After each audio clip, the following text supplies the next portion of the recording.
جنوبی پنجاب کے ایک گاؤں سندھورا میں ایک نوجوان ساجد رہتا تھا۔ ساجد اپنے بیمار دادا کی تیمارداری کے لیے شہر سے واپس آیا تھا۔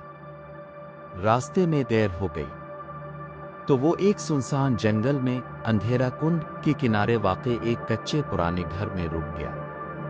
یہ وہی جگہ تھی جس کے بارے میں مشہور تھا کہ وہ لعنت زدہ ہے اور رات کو وہاں سے پراسرار آوازیں سنائی دیتی ہیں۔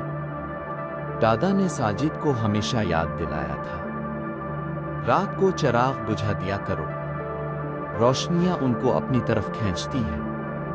ایک رات ساجد نے جنگل میں ایک عورت کو دیکھا، سفید لباس میں ملبوس، جو درختوں کے بیچ عجیب انداز میں حرکت کر رہی تھی۔ اس کا چہرہ دھند میں چھپا ہوا تھا۔ ساجد خوف سے بستر میں لیٹ گیا، آنکھیں بند نہ کیں اور سوچتا رہا، آخر دادا ان سب باتوں کے بارے میں اتنا کیسے جانتے تھے؟ اگلی صبح ساجد نے دادا کے پرانے صندوق سے ایک خط نکالا۔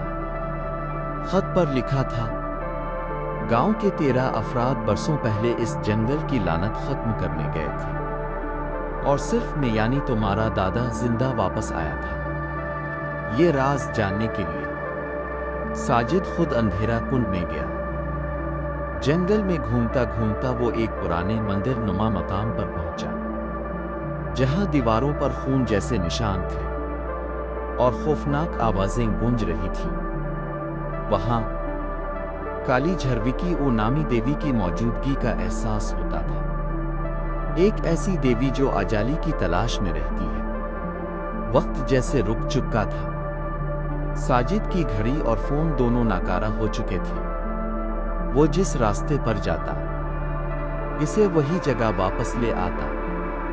اسے یاد آیا، دادا نے کہا تھا، ہر نسل سے ایک قربانی دی جاتی ہے تاکہ گاؤں میں سکون قائم رہے، اور اب تمہاری باری ہے ساجد۔ اچانک سایہ نما چمگادڑیں اس پر حملہ کرتی ہیں، مندر کی دیواریں لرزنے لگیں، دیوی خود مجسم ہو کر ظاہر ہوئی اور گہری آواز میں بولی، تو آیا ہے میرے وعدے کو نبھانے۔ ساجد خاموشی سے دیوی کے سامنے کھڑا ہو جاتا ہے اور خود کو قربانی کے طور پر پیش کر دیتا ہے تاکہ گاؤں پر چھائی لعنت کا خاتمہ ہو جائے۔